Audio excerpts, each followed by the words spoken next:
Bismillah, alhamdulillah, wa salatu wa salamu ala rasulillah wa ala alihi wa sahbihi wa man wala. Amma ba'd.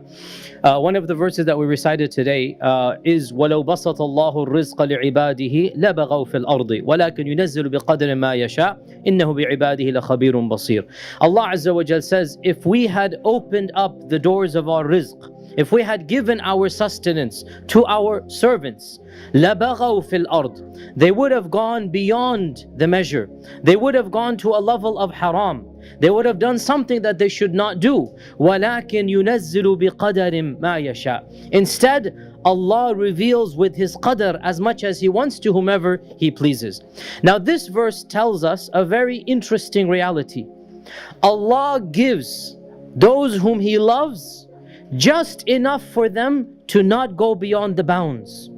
Allah is saying, I know how much you're capable of. And if I were to give you everything, then you would go beyond what is halal, what is permissible for you.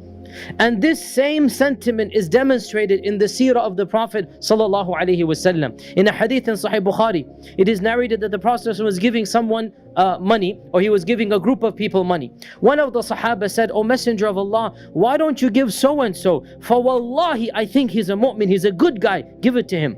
And the Prophet ignored him, and he kept on giving to other people. Second time the Sahabi said, Ya Rasulullah, give to him, for wallahi, I think he's a mu'min.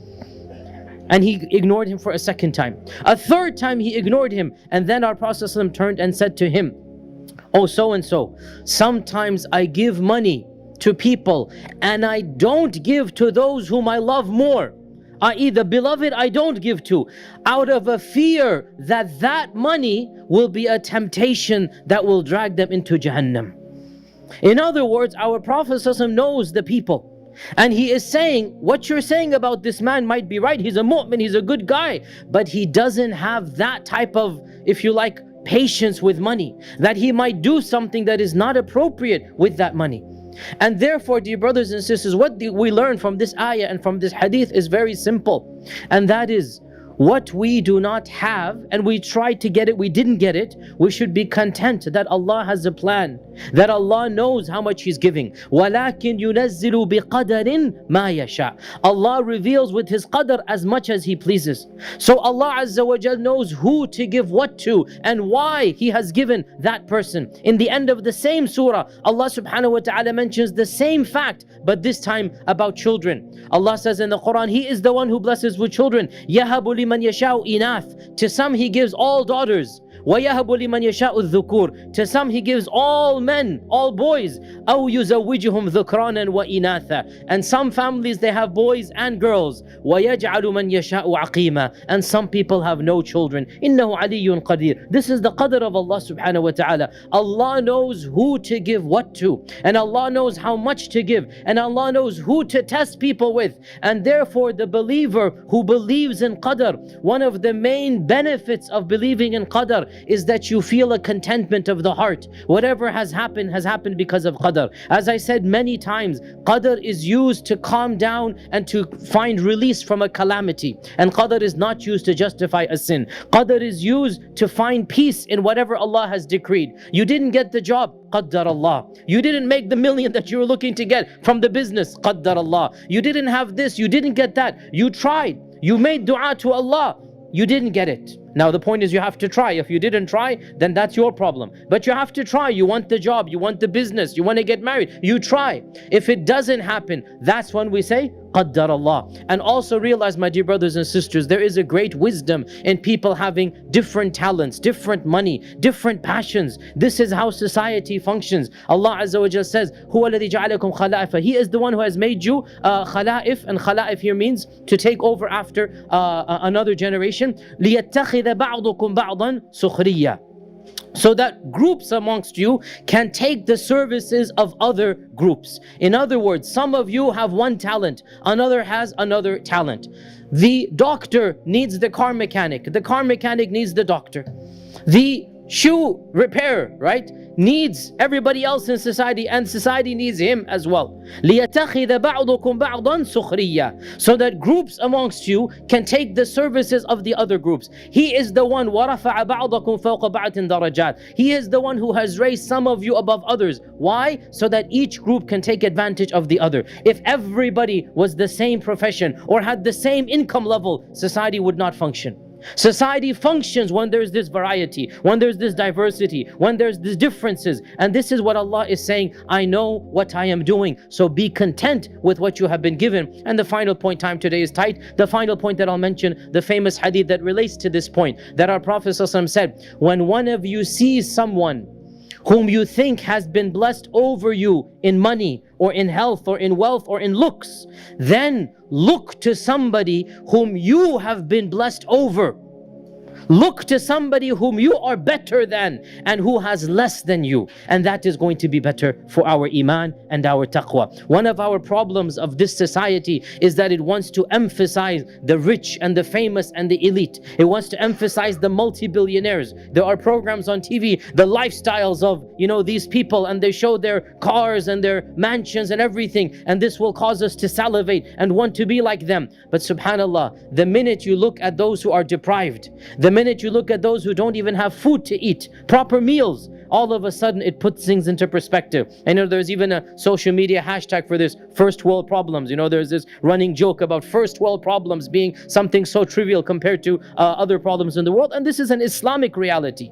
We should not be looking to those who have more than us, because then we're going to feel deprived. Rather, we should concentrate on those who have less than us. It is an Islamic principle to look at those who have less than us, so that we can thank Allah subhanahu wa ta'ala and we can feel content. Because in the end of the day, there is no winning the rat race. This hadith that I just quoted in Bukhari, that our Prophet ﷺ said, if you look at somebody above you, then look at someone whom you have been placed above, who has been given less than you. Look at it. You are above many people, but you're not looking at them. You're looking at those whom you think are above you. Guess what? Those whom you think are above you are not looking at you. They're looking at those who they think are above them. And if you keep on trying to do this, everybody is going to be dissatisfied. Everybody's going to be unhappy. Rather than looking at a goal you can never get, because in the end of the day, nobody is content with where they are unless they have iman. Nobody is happy with where they are in that ladder unless they have iman. So even the one that you're jealous of, guess what? Billions of people in the world are jealous of you because you have a roof over your head, because you live in a place where there's no civil war, because you have meal, your fridge is full, you don't even have to worry about food and drink and water. Billions of people are jealous that your children don't have to worry about their meal for the next day. Rather than concentrate on that 0.0001% that have that lifestyle above you, look at the bulk of the people that do not even have that, and then all of a sudden things will be put into perspective, and you will feel generous, you will feel thankful. You're not going to feel greedy, you will feel generous because you realize, I have so much. But if you keep on looking at the ones above you, you're going to feel, I don't have enough, I want more, and you're never going to be happy. When a man came to the Prophet and said, O Messenger of Allah, I have a hard heart, Qaswatul qalb, what can I do? I have a hard heart. He gave him some advice, and one of the pieces of advice he said is that go to the yatim, go to the orphan and stroke the hair of the orphan. Now that's a beautiful hadith. Why? Because when you go to the orphan, you go to the house of the orphan, you see how the orphan is living, are you going to have a hard heart? Are you ever going to have a hard heart after that? You see the reality. So this is not, and this is, I have to say this, one of the biggest problems we have, unfortunately, when it comes to Islamic zakat. We just write the check and we send it.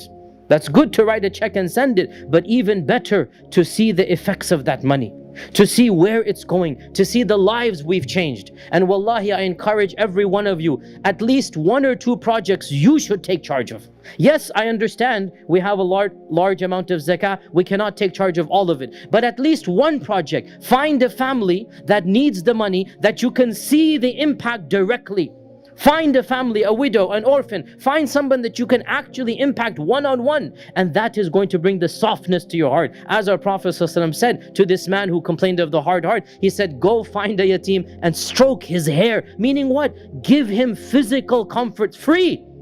It doesn't cost any money to find an orphan and embrace him, stroke his hair, make him feel loved. That doesn't cost any money. But what's going to happen to your heart? Your heart will feel that softness, that kindness. And an anecdote with this I conclude. One of my very good friends who goes and is involved in fundraising, and I never forget this story because he's like one of us. I mean, I consider myself middle class, most of us are middle class, and alhamdulillah, for most of us, we have never ever had to worry about going to sleep hungry, not knowing how we're going to feed our kids, not knowing where water will come from, not knowing where to the food. This is alhamdulillah a blessing from Allah subhanahu wa ta'ala. This brother of a friend of mine, he's involved in fundraisers, and recently he went to a certain country in the Muslim world that is extremely deprived and has, problems with food and drink and water. And subhanallah, they were literally starving. This country starving. There's a massive famine going on. And he spent 2 weeks over there.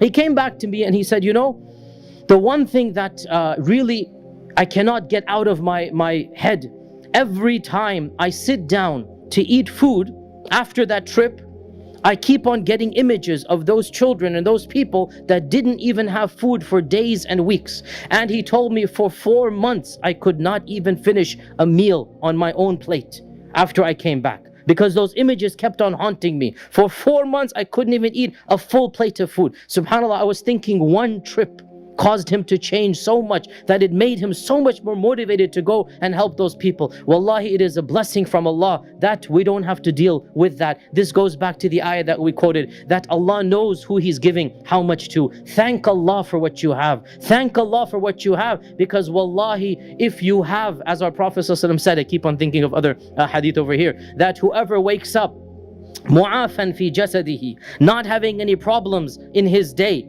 right? عِنْدَهُ قُوتُ يَوْمِهِ, he has enough food for the day, for him and his family. فَكَأَنَّمَا حِيزَتْ لَهُ الدُّنْيَا بِحَذَافِيرِهَا, it is as if this whole world has been given to him with all of its blessings.